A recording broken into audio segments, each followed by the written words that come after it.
بسم الله الرحمن الرحيم.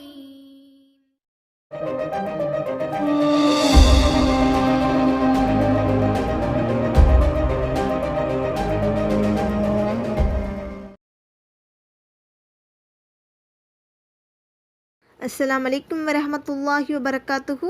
Welcome to my channel one hope lock.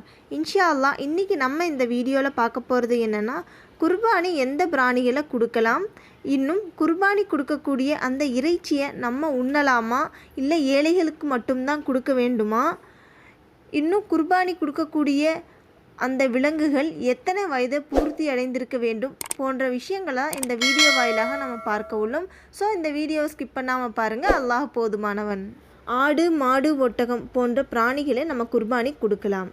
இன்னும் தன் திருமறை குர்ஆனின் அல்லாஹ் தஆலா கூறி காட்டுகிறான், தங்களுக்குரிய பலன்களை அடைவதற்காகவும் குறிப்பிட்ட நாட்களில் அல்லாஹ் அவர்களுக்கு அளித்துள்ள நாற்கால் பிராணிகள் மீது அவன் பெயரை சொல்லி குர்பான் கொடுப்பவர்களாகவும் வருவார்கள்.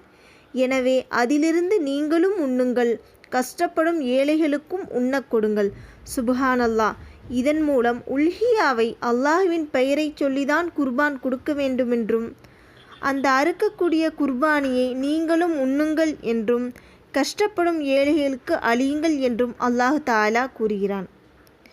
இதன் மூலம் உல்ஹியாவின் இறைச்சியை நாம் முழுவதுமாகவும் உண்ணலாம், சேமித்தும் வைக்கலாம். எனினும் ஏழைகளுக்கும் யாசிப்பவர்களுக்கும் முன்னுரிமை அளிப்பதே மிக மிகச் சிறந்தது.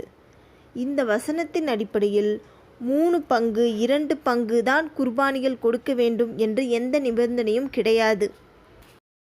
எவ்வளவு வேண்டுமானாலும் கொடுக்கலாம். ஆனால் அறுக்கப்படுகின்ற பிராணியை அல்லாஹ்வின் இறையச்சத்தை நாடி மட்டுமே குர்பானி கொடுக்க வேண்டும். இன்னும் அறுக்கப்படுகின்ற பிராணிகளுக்கு வயது வரம்பு இருக்கின்றது. அதாவது செம்மறியாடாக இருந்தால் 6 மாதங்கள் பூர்த்தி அடைந்திருக்க வேண்டும். வெள்ளாடாக இருந்தால் 1 வருடம் பூர்த்தி அடைந்து இருக்க வேண்டும். மாடாக இருந்தால் 2 வருடம் முழுவதும் பூர்த்தி அடைந்திருக்க வேண்டும். ஒட்டகமாக இருந்தால் 5 வருடம் முழுவதுமாக பூர்த்தி அடைந்திருக்க வேண்டும். இந்த நம்ம கொடுக்கக்கூடிய குர்பானி, அதாவது உல்ஹியாவின் நோக்கம் முழுவதுமே இறையச்சமாக தான் இருக்க வேண்டும். புகழுக்காக இதை செய்யக்கூடாது. இன்ஷா அல்லாஹ். அல்லாஹ் போதுமானவன். ஸோ இந்த வீடியோ உங்களுக்கு பயனுள்ளதாக இருந்திருக்கும்னு நினைக்கிறேன். இது போன்ற நல்ல விஷயங்களை தெரிஞ்சுக்கணுன்னா இந்த சேனலை சப்ஸ்கிரைப் பண்ணிக்கோங்க. பக்கத்தில் இருக்கிற பெல் ஐக்கானை கிளிக் பண்ணி ஆல்னு கொடுத்துக்கோங்க. அப்போ தான் நான் போடுற அடுத்தடுத்த வீடியோ உங்களுக்கு நோட்டிஃபிகேஷனில் வரும். அடுத்த ஒரு நல்ல வீடியோவில் சந்திக்கலாம். Keep supporting me. அஸ்ஸலாமு அலைக்கும் வரஹமத்துல்லாஹி வபரகாத்துஹு.